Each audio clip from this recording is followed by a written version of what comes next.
अस्सलाम वालेकुम दोस्तों, ठीक आज से 4 दिन पहले 20 अक्टूबर 2023 को अक़वाम मुत्तहिदा ईरान पर लगी तमाम सैंक्शंस खत्म कर देता है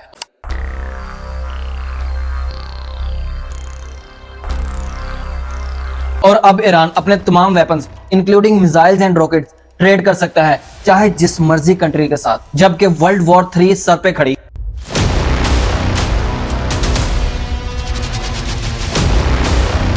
ऑलरेडी ईरान 2 सुपर पावर के साथ टक्कर लेने की कोशिश कर रहा है और अब ईरान जिसे चाहे उसे मदद प्रोवाइड कर सकता है। या ईरान के सैंक्शंस खत्म करने के पीछे सच्चाई कुछ और ही है? इसे जानने के लिए हमें पहले ये जानना होगा कि ईरान पर कब, क्यों और कौन कौन से सैंक्शंस लगी। वीडियो में आगे बढ़ने से पहले वीडियो को लाइक और चैनल को लाजमी सब्सक्राइब कर लें, क्योंकि हम आपके लिए कम वक्त में ज्यादा इंफॉर्मेशन लाते रहते हैं। Question 1, what is sanction and why it is imposed. Simply कहें तो सैंक्शंस को रिस्ट्रिक्शंस और पाबंदियां भी कह सकते हैं, लेकिन ये पाबंदियां क्यों लगाई जाती हैं? जब कोई भी कंट्री इंटरनेशनल लॉज को ओबे ना करे उस वक्त उस पर सैंक्शंस लगाई जाती हैं। कितनी किस्म की होती हैं ये पाबंदियां? तो इसको 3 T से समझते हैं: ट्रेड, ट्रांजैक्शन, ट्रैवल। लेकिन ये जरूरी नहीं कि सैंक्शन के दौरान तीनों तरह की पाबंदियां लगा दी जाए। ये डिसाइड होता है जुर्म को देख के, जितना बड़ा जुर्म उतनी ज्यादा सैंक्शन लगाई जाती हैं। लेकिन ईरान के केस में 2010 में ईरान पर तीनों तरह की सैंक्शंस लगा दी जाती हैं। इन पाबंदियों के दौरान ईरान अपने मिसाइल्स, रॉकेट की ट्रेड करना और जो ट्रेड में शामिल थे उनके ट्रैवल पर और इंटरनेशनली ट्रांजैक्शन पर, और इसके अलावा ईरान के फंड्स और एसेट वो सब के सब फ्रीज कर दिए गए। और इवन ईरान की सबसे बड़ी ऑयल इंडस्ट्री पर बैन लगा दिया गया और स्टील, माइनिंग और coal sector, banks, insurance, construction companies, ships और एयरप्लेन्स, हत्ता के ईरान के पर्शियन कारपेट की एक्सपोर्ट पर भी बैन लगा दिया गया, जो कि ईरान की बिगेस्ट एक्सपोर्ट में आता था। और ड्राई फ्रूट इंडस्ट्रीज की एक्सपोर्ट पर भी बैन लगा दिया गया। क्वेश्चन 2, पेनल्टीज फॉर वायलेटिंग दो सैंक्शंस।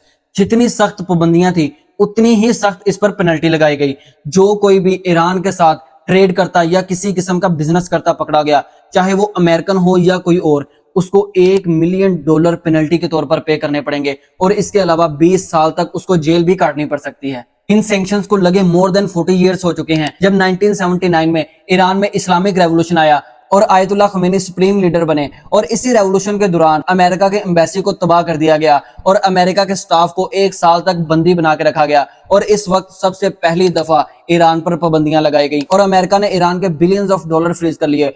और इसके बाद बहुत सारी ईरान पर वक्तन फवक्तन सैंक्शंस लगाई गई और उसकी चंद वजह यह बताई जाती हैं कि ईरान में ह्यूमन अब्यूजेस बहुत था, मतलब औरतों को बुर्के के बगैर बाहर निकलने की इजाजत नहीं थी। और दूसरी वजह यह बताई जाती है कि ईरान मिडल ईस्ट के चंद ग्रुप्स को, जो कि टेररिस्ट ग्रुप अमेरिका ने और यूरोपियन कंट्रीज ने डिक्लेयर कर दिए थे, उनको ये फंडिंग करता है। और इसकी एक और बहुत बड़ी वजह कि ईरान का न्यूक्लियर प्रोग्राम में बढ़ता हुआ इंटरेस्ट था, जो कि अमेरिका को खटक रहा था, क्योंकि ईरान के पास अब न्यूक्लियर बॉम्ब बनाने के टूल्स भी आ चुके थे। और फिर 2011 में अमेरिका ने अक़वाम मुत्तहिदा के साथ मिलकर ईरान पर और भी सख्त पाबंदियां लगा दी। लेकिन उसके बाद 2015 में बराक ओबामा ने ईरान के साथ डिप्लोमेटिक डील की, जिसकी वजह से तमाम ईरान पर लगी हुई पाबंदियां खत्म कर दी गई। लेकिन उसके बाद कहानी में ट्विस्ट आता है जब डोनाल्ड ट्रंप प्रेसिडेंट बनते हैं। उन्होंने प्रेसिडेंट बनने के बाद ईरान के साथ की हुई डील वापस विड्रॉ कर ली। That the United States will withdraw from the Iran nuclear deal.